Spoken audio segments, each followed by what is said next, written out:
Buku ini lahir di saat yang tepat, yaitu saat disrupsi digital meradang dan para entrepreneur dan startup owner membutuhkan panduan mengenai bagaimana merancang sebuah model bisnis untuk menangkap value di tengah gonjang-ganjing disrupsi.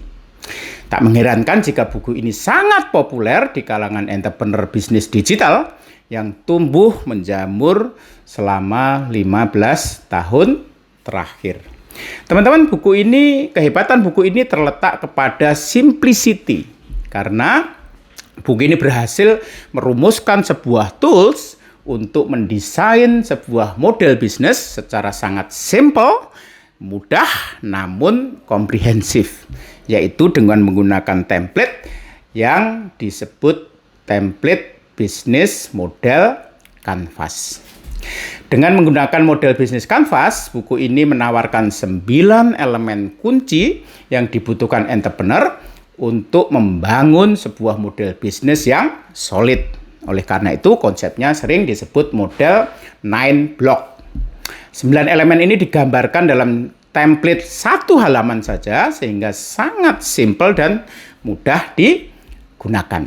Sekali lagi, kekuatan buku ini terletak kepada simplicity.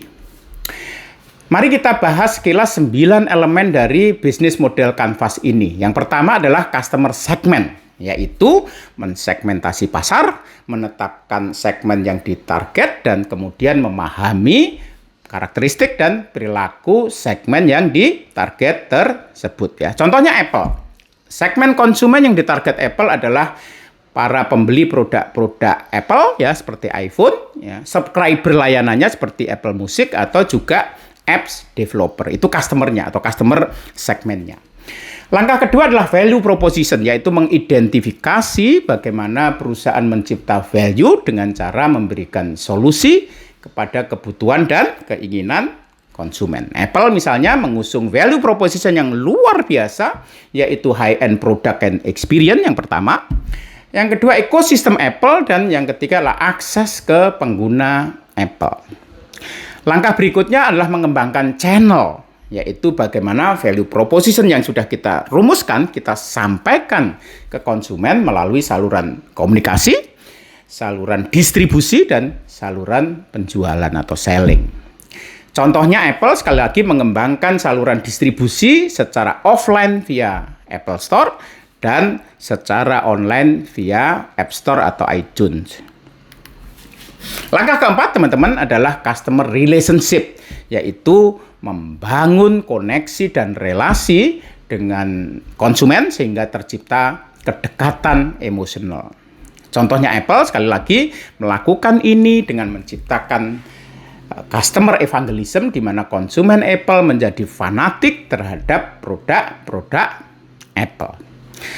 Langkah kelima adalah menentukan revenue stream, yaitu sumber pendapatan dan profit perusahaan. Apakah dari penjualan produk, dari fee berlangganan, atau barangkali dari iklannya, revenue streamnya dari mana. Kemudian teman-teman, 3 langkah berikutnya adalah pertama menyiapkan key resources yang dibutuhkan, yang kedua merancang key activities yang harus dijalankan, dan terakhir membangun key partnership dengan pihak-pihak yang kita ajak berkolaborasi. Langkah terakhir adalah menyusun cost structure, yaitu mengidentifikasi keseluruhan biaya yang muncul dari model bisnis yang kita rancang. Complete 9 block atau 9 elemen kita rumuskan. Jadi teman-teman, kalau dirangkum 9 langkah penyusunan model bisnis tadi, kalau kita rangkum, maka untuk kasus Apple bentuknya adalah sebagai berikut ini.